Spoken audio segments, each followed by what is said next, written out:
अन्ना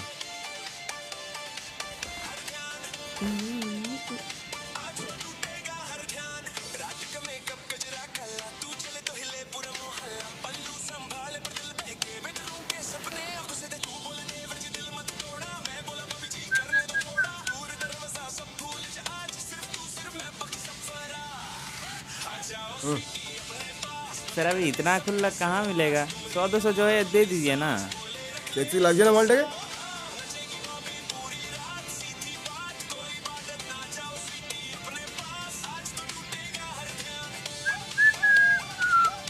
बाबू खुद हो जाए এটা का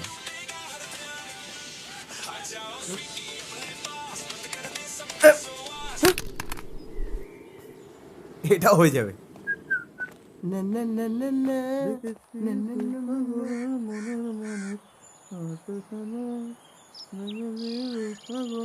মনের মানুষ কাঁচা সোনা, তারে ধরি ধরি মনে করি ধরতে গেলেও আর পেলাম না, তারে ধরি ধরি মনে করি ধরতে গেলেও আর পেলাম না, দেখেছি মনের মানুষ কাঁচা সোনা, ধরতে গেলেও আর পেলাম না, তারে ধরি ধরি মনে করি। কি ভালো গাছ রে তুই বিকাশ।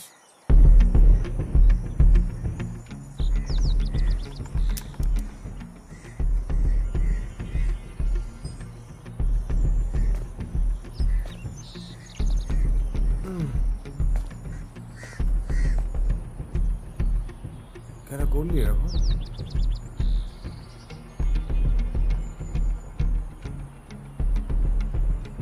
মুক্তি চেয়েছি সব কিছু থেকে। ভক্তি ভক্তি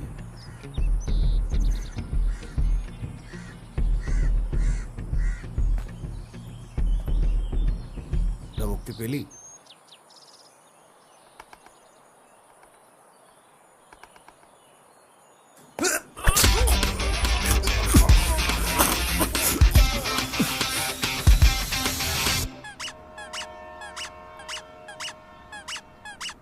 ক্যাপটা খুব বাজে। কি কেন? ওল্ড ফ্যাশন, বোকা বোকা, আর most importantly not my type. Then what's your type? Minimal. তুমি বুঝবে না। খিদে পাচ্ছে আমার। কি খাবি বল? কচুরি খাবি? আইসক্রিম খাবো। এই ঠান্ডার দিন সকাল সকাল আইসক্রিম খাওয়া হচ্ছে? দাঁড়াও, তোমার বাবাকে ফোন করছি আমি। তুমিও তো বাবার কাছে ঠিক এইভাবে ডায়মোসেট বায়না করো তার বেলা। দাঁড়া আনছি, এখানেই থাকবি। ঠিক আছে।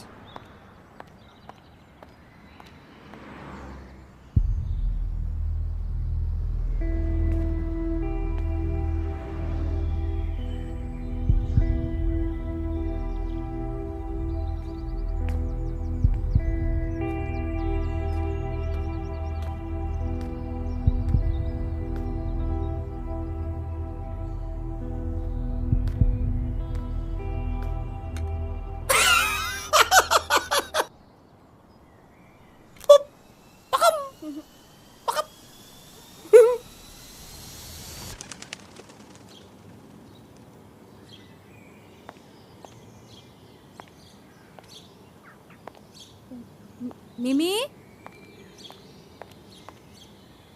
মিমি কোথায় গেল?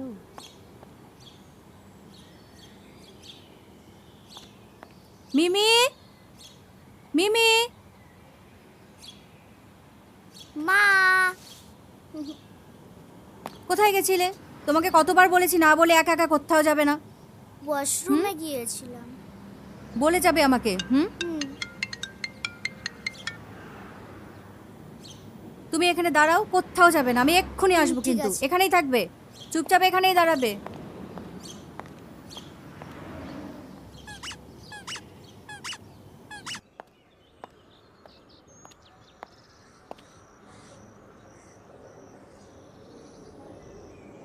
হ্যালো, আচ্ছা শোনো, আমি বলছি তো সব ঠিক আছে, আমি সামলে নিচ্ছি। আর এসব কাজে একটু রিস্ক থাকে। সে বলে বারবার আমার নাম্বারে ফোন করার তো কোনো মানে নেই। হ্যাঁ হ্যাঁ হ্যাঁ, আমি দেখে নিচ্ছি। ঠিক আছে, তুমি চাপ নিও না, আমি পরে ফোন করব। হ্যাঁ। হ্যালো, কেমন আছো মাধু? তোমার মেয়ে কিন্তু তোমার মতনই বৃষ্টি হয়েছে। তোমার মেয়েকে তুমি খুঁজো না, কারণ খুঁজে পাবে না।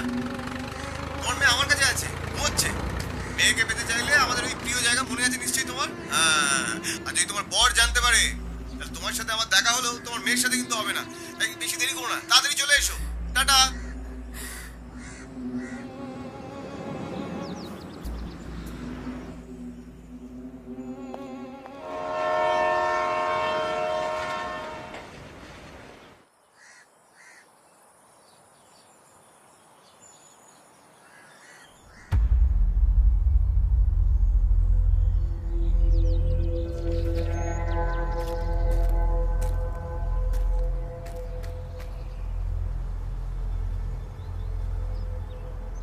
কত দিবসের তুমি বিরহের ব্যথা, কত রজনীর তুমি প্রণয়ের লাজ, সেই হাসি, সেই অশ্রু, সেই সব কথা মধুর মূরতি ধরি দেখা দিল আজ। You scoundrel! এ কি ইংরেজিতে খিস্তি মারছো কেন? বাংলায় খিস্তি মারো। বলো ছোট বাচ্চা, বোকা ছোদা। আর যদি মিষ্টি করে কিছু বলতে হয় তাহলে বলে বাল। আর কিস্তি মারবেই বা কেন বলো তো? আমি কি এমন করেছি? ও তোমার কাছে আইসক্রিম খেতে চেয়েছিল, আমি ওকে আইসক্রিম খাইয়েছি। দেখো কি সুন্দর আইসক্রিম খেয়ে ঘুমিয়ে আছে, মিষ্টি মেয়ে আমার। তুমি জানো না ওর কিছু হলে আমি তোমার কি অবস্থা করব? আমার অবস্থা কি চাই তোমার? বলো কি চাই? আচ্ছা মাধু, এই যে তুমি এতদিন পর আমার সাথে দেখা করলে, মানে এই যে আমাদের মানে এই ব্যাপারটা তোমার কেমন লাগছে মাধু? মেয়েটাকে ছেড়ে দাও। টাকা চাই তো তোমার? রাইট। ভিখারি কোথাকার। বলো কত টাকা চাই, বলো কত টাকা চাই তোমার? 4,75,00,000। মুখটা দেখো, এত অবাক। হ্যাঁ, তোমার মেয়েকে যখন তুলে আনলাম তখন তো এত অবাক হওনি। এই টাকার অ্যামাউন্টটা শুনে এত অবাক হয়ে গেল কেন? এটাই তোমার কার্ড ছিল না, নাকি লাস্টের দিকে আরো বেড়েছে? হ্যাঁ, ভাবা যায় আজকের দিনে একজন রিক্রুটমেন্ট অফিসারের এত স্কোপ? হ্যাঁ, শুধু একটু পলিটিক্যাল কানেকশন আর এসপি বর। কি চাই তোমার সেটা পরিষ্কার করে বলো। সেটা নাও আর আমার মেয়েকে ছেড়ে দাও। কি চাই? না হলে আমি এবার প্রণয়কে ফোন করছি, এক্ষুনি আরে আসবে, চলে আসবে। দূর, ততক্ষণ কি আমি চুকিতকিত খেলবো নাকি? এগোবে না, একটা গুলি করবো, তোমার মেয়ে এখানে মরে যাবে আর আমি টুক করে বেরিয়ে যাবো। তখন তুমি তোমার এই মেয়ের ডেড বডি ধরে কাঁদবে। কিন্তু দেখো, আমি না এই রক্তারক্তি একদম পছন্দ করি না, একদম পছন্দ করি না। আর তাছাড়া নিজের প্রেমিকার দুঃখ তো কোনো পুরুষই পছন্দ করে না। প্রেমিকা? কোনোদিনও ভালোবাসোনি তুমি আমায়। যেটা ছিল সেটা হলো প্রচন্ড জেদ, আর সেই জেদই আজকে তোমার এরকম একটা নরকাতকে পরিণত করেছে। নরকাতক! এই কি করছো তুমি? এই না করো। এত ভয়! কি চাই তোমার বলো, কি চাই বলো না, কি চাই তোমার বলো। কি চাই, কি চাই, কি চাই, কি চাই, কি চাই? আমার একটু শান্তি চাই মজা, শান্তি চাই। বিশ্বাস করো, এই খুনোখুনি, রক্তারক্তি, চিৎকার চেঁচামেচি একটুও ভালো লাগে না। উফ বাবা, এই দাঁড়িয়ে দাঁড়িয়ে কোমর ব্যথা হয়ে গেল, বুঝলে তো? চলো না আমরা আমাদের ওই প্রিয় জায়গাটা গিয়ে বসি। মনে আছে আমাদের প্রিয় জায়গা? কথাবার্তা হোক।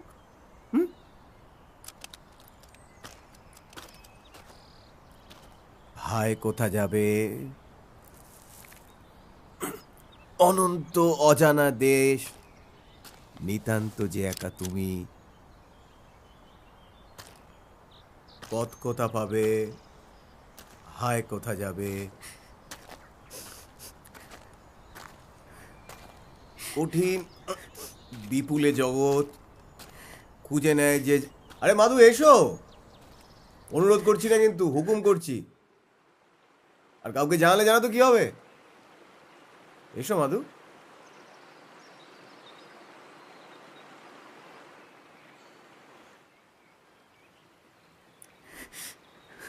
কাঁদছো কেন? পুরোনো কথা মনে পড়ছে? আমার মনে পড়ছে গ্রাম, গ্রামের রাস্তা, সাইকেল, স্কুল, তারপর সব ছেড়ে কলকাতা। রবীন্দ্রনাথকে কিন্তু তখন অতটা চিনতাম না, জানো। ওই আমাদের ছোট নদী, 25শে বৈশাখ, কিশলয়, ব্যাস। তারপর যখন কিছু না পেয়ে কলকাতায় বাংলা অনার্স পড়তে গেলাম, তখন লোকটা একটা পড়লাম। তারপর কলেজ স্ট্রিটে শেষের কবিতা কিনতে গিয়ে তোমার সাথে প্রথম দেখা। কলেজ স্ট্রিটে আমাদের শিলং ছিল, বলো মাধু? হ্যাঁ। তারপর কয়েক বসন্ত পেরিয়ে আবার আমরা একসাথে এখানে কবিগুরুর ডেরায়। হ্যাঁ, এই জায়গাটা আমাদের প্রিয় জায়গা ছিল, মনে আছে মাধু? বলো বলো, মনে আছে? মনে আছে? হ্যাঁ, কত আনন্দ, কত অভিমান, কত আলিঙ্গন, কত চুম্বন, কত সুখ দুঃখ, আমার সব মনে পড়ে যাচ্ছে, আমার সব মনে পড়ে যাচ্ছে।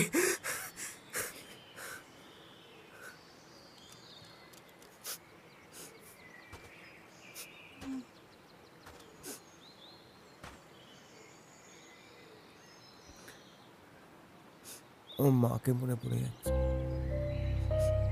মা, আমার মায়ের কথা তোমার মনে আছে? এই আমার মার মুখটা তোমার মনে পড়ে? মনে আছে আমার মার কথা? বলো না, বলো না, বলো না, আমার মাকে মনে পড়ে? মাধু, কথোপকথনের মাঝখানে এরম চুপ করে থাকতে নেই। আমি কথা বলছি, কথা বলো, কথা বলো। মধু, মাধু বলো। মনে পড়ে। আমার মাটা মরে গেল তোমার জন্য। আবার আবার তুমি আমায় দোষারোপ করছো। তোমার মা অসুস্থ হয়েছিলেন আর তুমি নেশায় ডুবেছিলে। তোমার মার মৃত্যুর জন্য না তুমি দায়ী, আমি নই। কেন করতাম আমি নেশা? কি ভুলে থাকতাম? আমার মতো শত শত ছেলে মেয়ের বিপথে যাওয়ার পেছনে কারা দায়ী? তোমরা। তোমাদের মতো ঠক জোচ্চর চালিয়ে চিটিং বাজটা দায়ী। আচ্ছা, এক মিনিট। এই তোমার সুভাষ শাসনের কথা মনে আছে? রাজু বিশ্বাস, এখানকার ছেলে। সঞ্জয় মুর্মু, পলাশ সর্দার, অখিলেশ চক্রবর্তী, দীপশিকা বেরা, রাধারানী জানা। এরা কারা আমি চিনি না। এরা সুইসাইড করেছে মিস, 4,75,00,000। এরা সুইসাইড করেছে।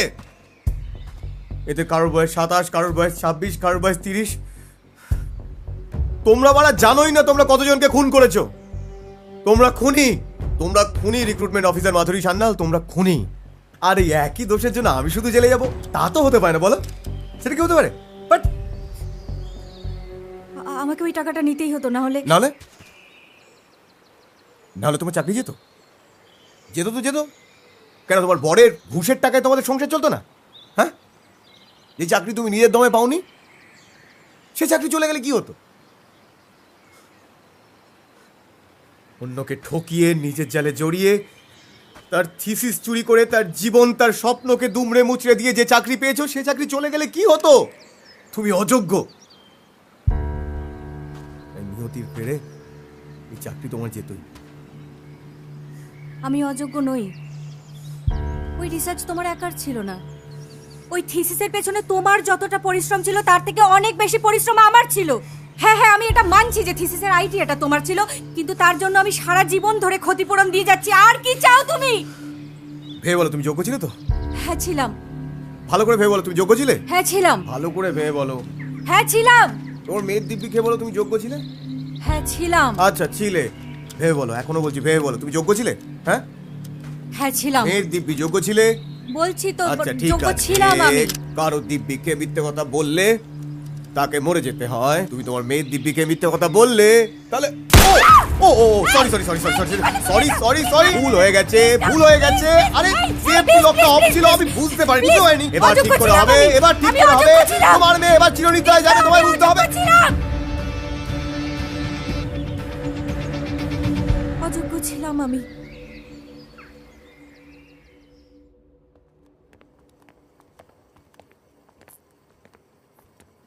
স্যার প্লিজ স্যার, জমা নিন না স্যার, তাহলে স্টাইপেন্ডটা আটকে যাবে স্যার। পিএইচডিটা কমপ্লিট না করতে পারলে কোথাও চাকরি পাবো না স্যার। আপনি জানেন আমার মাও অসুস্থ স্যার। না, অসুস্থ মা জানেন? ছেলে গাঁজা টেনে এখানে ওখানে পড়ে থাকছে। স্যার ওটা আমার ব্যক্তিগত স্যার, হুম থিসিসে তো কোনো ফাঁকি মারিনি। হুম তাই? আচ্ছা, এ যৌবন কত রাখিব বাঁধিয়া, মরিব কাঁদিয়া রে, সেই চরণ পাইলে মরণ মাগিব সাধিয়া সাধিয়া রে। আমি কার পথ চাহি এ জনম বাহি, কার দর্শন যাচি রে, যেন আসিবে বলিয়া কে গেছে চলিয়া, তাই আমি বসে আছি রে। এটা কোন কবিতার লাইন বলো তো? বিরহ। মাধুরী এখন অতীত স্যার, আমাকে তো সব বলে এগিয়ে যেতে হবে স্যার। তাছাড়া এটাও তো আমাদের ব্যক্তিগত স্যার। স্যার জমা নিয়ে নিন না স্যার, পুরো ডিপার্টমেন্ট জানে আমি কতটা যোগ্য। তোমার সাবজেক্ট কি ছিল? আপনি তো জানেন সবই। বলতে বলছি বলো না, তোমার মুখ থেকে শুনতে আমার ভালো লাগে। মানসিক স্বাস্থ্যের উন্নতিতে রবীন্দ্র কবিতার প্রভাব। আসলে স্যার এই কবছর রবীন্দ্রনাথকে নিয়ে গবেষণা করতে গিয়ে আমি যা বুঝেছি, জীবনের সব কঠোর সময় উনি ছিলেন আমার সবচেয়ে আপন। শুধু আমার নয় স্যার, রবীন্দ্রনাথ আমাদের সবারই খুব আপন। এই কথাটা আমি সবার মধ্যে ছড়িয়ে দিতে চাই স্যার। তোমার পেপারের প্রথম লাইনটা কি ছিল? আপনি তো জানেন স্যার সবই। বলতে বলছি বলো।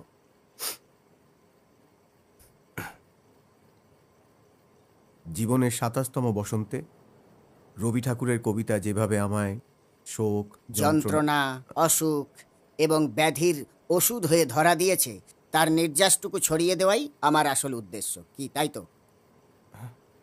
ঠিক সেম ১২৩০ পাতার একটা ফাইল কাল সকালবেলা জমা পড়েছে, জল জল করছে ফাইলের উপর নামটা কার বলো তো?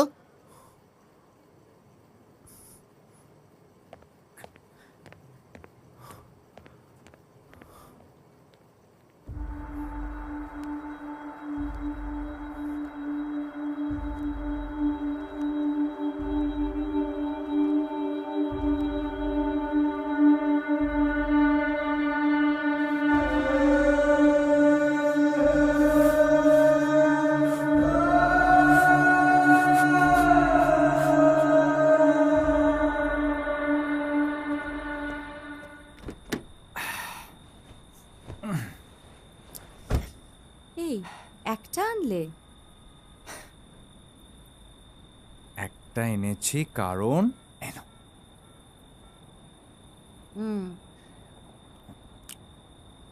হুম তোমার চুলটায় কি লেগে আছে?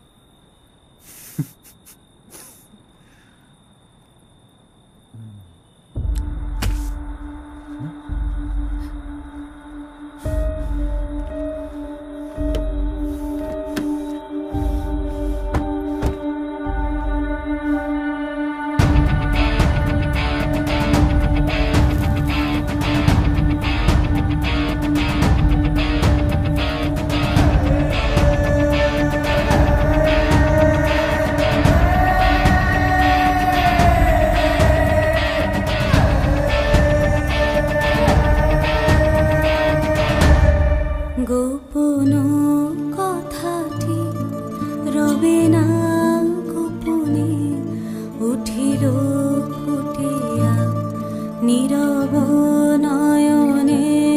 গোপন কথাটি না না না রবে না গোপনে, গোপন কথাটি।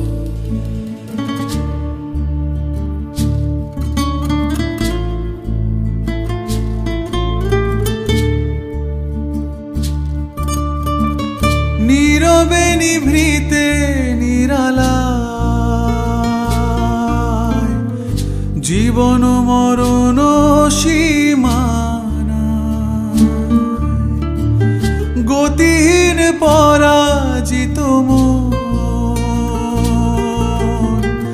শত ক্ষোভ করেছে গোপন। একা মন,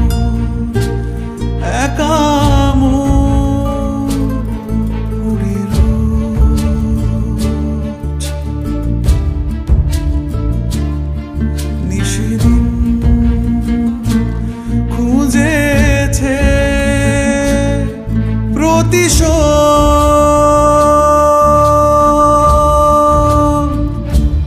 গোপন কথাটি রবে না গোপনে উঠিল ফুটিয়া নীরব নয়নে গোপন কথাটি না না না রবে না গোপনে গোপন কথাটি।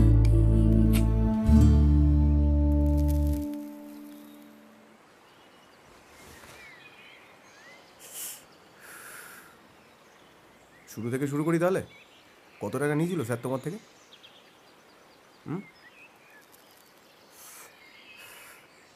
শুধু টাকাই নিয়েছিল নাকি অন্য কিছু?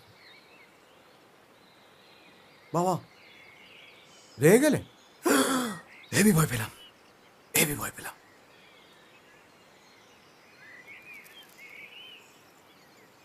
3 লাখ সব জানি, সেই শুরু আর তারপরে এতগুলো ছেলের মৃত্যু। এই পাক্কা ক্রিমিনাল কিন্তু তুমি, হ্যাঁ পাক্কা ক্রিমিনাল। এই তুমি আমাকে ক্লাস করাবে? হ্যাঁ আমাকে ক্ষমা করে দাও তীর্থ, আমার ভুল হয়েছে। আমি মানছি আমি অন্যায় করেছি, কিন্তু সেই পাপের শাস্তি তুমি আমার মেয়েটাকে দিও না প্লিজ। ধুর, এই শাস্তি দেন আমি কে? হ্যাঁ আমি তো শুধুই একটা মাধ্যম। এই ব্রহ্মাণ্ড আমাকে মাধ্যম হিসেবে ব্যবহার করছে তোমার পাপের শাস্তি তোমার মেয়েকে দেওয়ার জন্য। শুধু তোমার পাপের শাস্তি নয়, তোমার এই ভ্রামরা বটটার পাপের শাস্তিও। প্রণয়কে এর মাঝখানে জড়াবে না। প্রণয় আমার জীবনে না এলে আমি ভালো করে বাঁচতেই পারতাম না, আর তুমি কখনো প্রণয়ের নখের যোগ্য হতে পারবে না। ছোটবেলা থেকে শুধুমাত্র পড়াশোনা করেছি একটু ভালো থাকবো বলে, কিন্তু তোমার সাথে কাটানো প্রত্যেকটা মুহূর্ত আমার কাছে একটা বিভীষিকা। প্রণয় আমার জীবনে আসার পরেই আমার সব স্বপ্ন পূরণ হয়েছে। সারা জীবন তো ভিখারি সেজে লোকের কাছে সিম্প্যাথি কুড়িয়েছ, এখন রবিনহুড সাজতে চাও? মাধু আমার তুলনা পছন্দ নয়, বিশেষ করে নিজের সাথে। তুমি কেন এলে আমার জীবনে? তুমি কোনোদিনও কারো ভালো করতে পারবে না, আর তোমার মতো মানুষের বেঁচে থাকার কোনো অধিকার নেই। তোমাকে ভালোবাসি এখন, না হলে এতদিন পর ঘৃণাটাই বা পুষে রাখবো কেন বলো? এটা তোমার ভালোবাসা? ছি! থু! চুপ চুপ, বলছি না আমার ঝুট ঝামেলা ভালো লাগে না। তখন থেকে বলছি ঝুট ঝামেলা ভালো লাগে না। এই ফেলবো আমি, বলছি তখন থেকে আমি। এই কি করছো? এই কি করছো? এই কি করছো? এই! চুপ এই না, না, না, না, না, না, আর বলছি আমার ঝুট ঝামেলা কি ভালো করছো লাগে না। না? চল এই, তারা না, এই, না, এই ফেলবো। এই! চলো শুরু করো, অন করছি।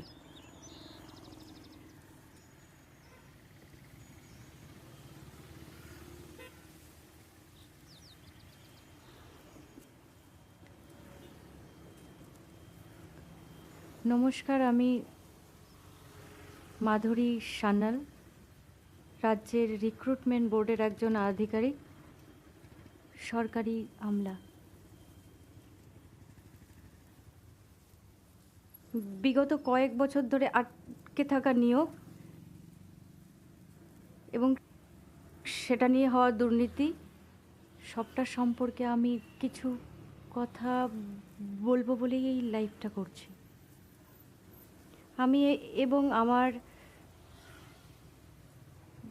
দপ্তরের কিছুজন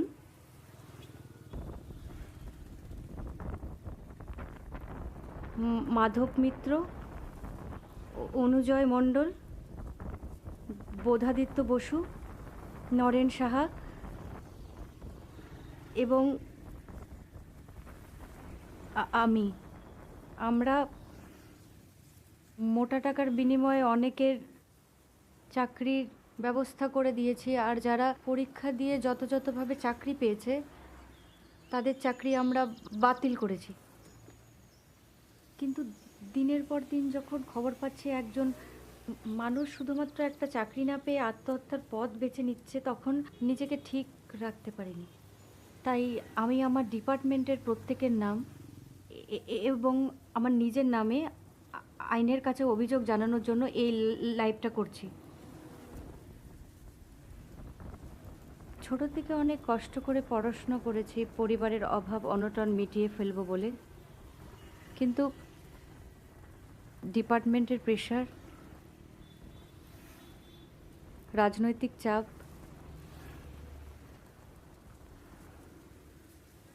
ঘুষের টাকা এবং নিজের লোভ, এগুলোর সামনে দাঁড়িয়ে আমি নিজের বিবেককে বোঝাতে পারিনি যে আমি ভুল। আমি জানি আমার অপরাধ ক্ষমাহীন, পারলে আমাকে ক্ষমা করে দেবেন।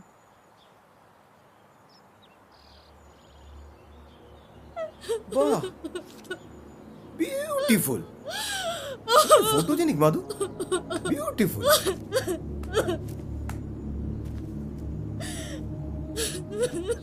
এই যে তুমি তোমার সব ভুল শুধরে নিলে, এই যে তুমি ভালো হয়ে গেলে, এই যে তোমার সংশোধন।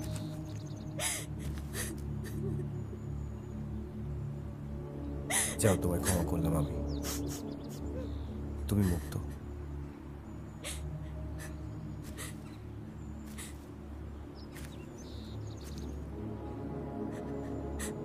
তোমাকে কিন্তু আমি আবার বিশ্বাস করলাম মাধু।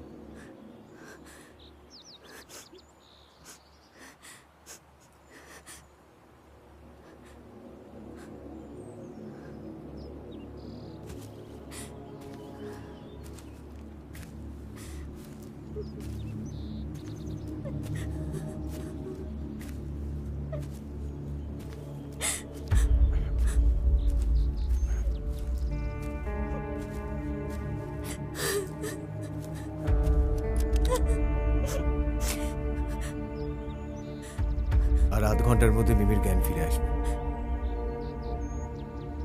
মিমি খুব মিষ্টি, পবিত্র। ওকে তোমাদের মতো তৈরি করো না, তাহলে আবার আমার মতো কেউ তৈরি হয়ে যাবে।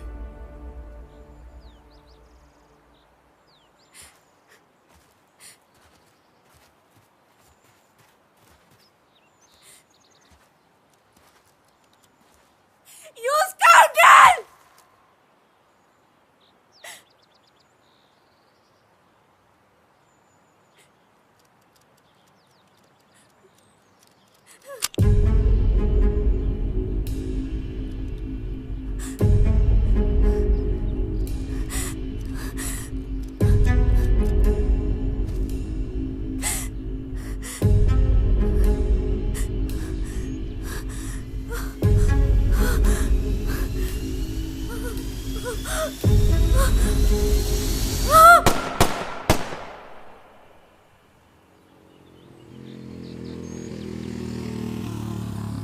রবীন্দ্রনাথের মুখোশ পরে আছিস কেন? এই রবীন্দ্রনাথ আবার কি? তোর বন্ধু হয়? কবিগুরু বল, কবিগুরু। সরি, রবীন্দ্রনাথ ঠাকুর, কবিগুরু রবীন্দ্রনাথ ঠাকুর। আমার হয়, কি বন্ধু হয়, বন্ধু।